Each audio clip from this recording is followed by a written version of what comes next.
Assalamualaikum warahmatullahi wabarakatuh. Perkenalkan, nama saya Jumarni dengan NIM 19024014051, kelas A2 Teknik Informatika.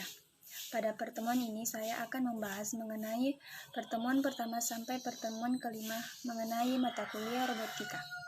Baiklah, pertemuan pertama itu membahas tentang pengertian robot. Robot berasal dari bahasa catch, robota, yang berarti pekerja. Robot pada dasarnya dibuat untuk membantu pekerjaan manusia, contohnya di bidang industri. Adapun klasifikasi robot terbagi menjadi 4 bagian, yaitu mobile robot, non-mobile robot, gabungan mobile robot dan non-mobile robot, dan terakhir ada humanoid robot. Nah, pada pertemuan kedua membahas tentang sistem robot. Nah, sistem robot ini terbagi menjadi 3 bagian, yaitu sensor, controller, dan aktuator. Apa sih yang dimaksud dengan sensor? Nah, sensor merupakan komponen yang bertugas mendeteksi hasil gerakan atau fenomena lingkungan yang diperlukan oleh sistem controller.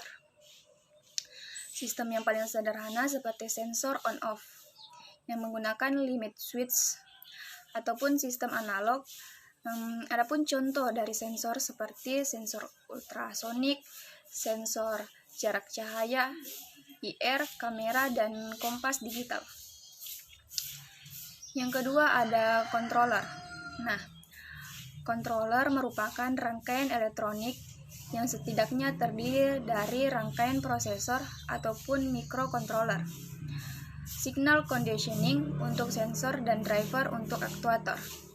Nah, contoh dari controller sendiri yaitu basic stamp, ATmega, PIC, dan yang terakhir itu ada aktuator. Aktuator merupakan perangkat elektromekanik yang menghasilkan daya gerakan.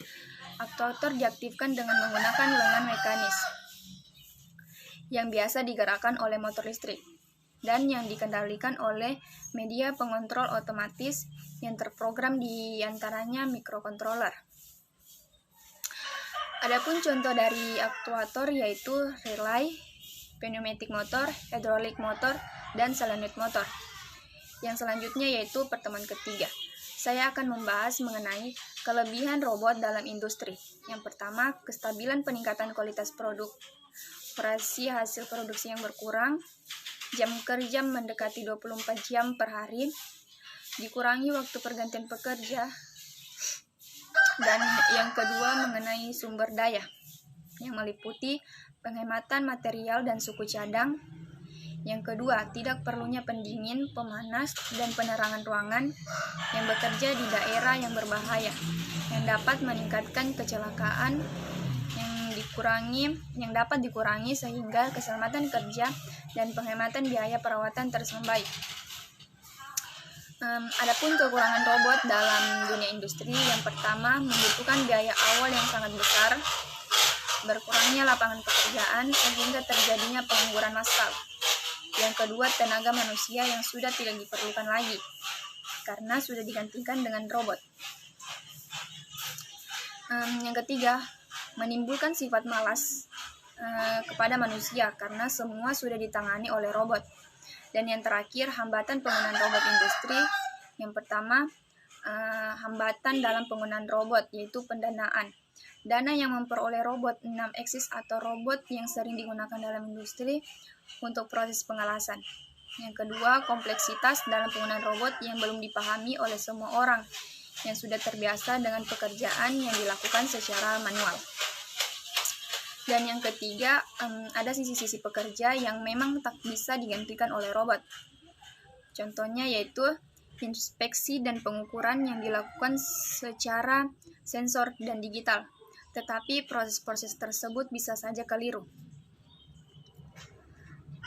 Dan yang keempat yaitu pertemuan keempat membahas mengenai drone, multi-coupler, dan fixed wing. Adapun fungsi drone multi-coupler yaitu pertama ada receiver. Nah, receiver ini berfungsi untuk terkoneksinya ke remote control. Yang kedua ada power distribution. Nah, power distribution board ini berfungsi untuk membagi tegangan ke sistem motor. Yang ketiga ada baterai. yang fungsinya sebagai sumber tegangan daripada drone. Yang keempat ada flight controller yang berfungsi sebagai otak dari drone. Yang kelima ada GPS yang berfungsi untuk mengetahui titik koordinat drone terbang dan mengetahui lokasi atau posisi drone. Yang keenam ada telemetri. Telemetri modul yang berfungsi untuk memberikan informasi kepada pilot drone seperti sisa baterai, waktu terbangnya sudah berapa lama, lokasi, dan jarak maupun ketinggian drone sudah berapa. Dan yang ketujuh yaitu electronic speed controller yang berfungsi untuk driver motor. Dan yang kedelapan yaitu motor. Motor sendiri ini berfungsi untuk memutar baling-baling drone. Yang terakhir ada propeller. Propeller ini berfungsi untuk baling-baling dari drone tersebut. Dan yang terakhir pertemuan kelima mengenai robot arm atau lengan robot. Nah, pada lengan robot terdapat sendi, yaitu motor server yang menggerakkan lengan robot. Adapun fungsi dari lengan robot tersebut yaitu mempunyai torsi yang besar yang bisa berputar sebesar 180 derajat. Lengan robot mempunyai dunia pengelasan mobil dan memindahkan alat berat. Ada dua lengan robot yaitu kecil dan besar. Nah, lengan robot ini seperti sebelumnya saya bilang mempunyai daya angkat yang besar. Bisa menggunakan sensor yang bisa dikembangkan menggunakan robot mobile dan lengan robot.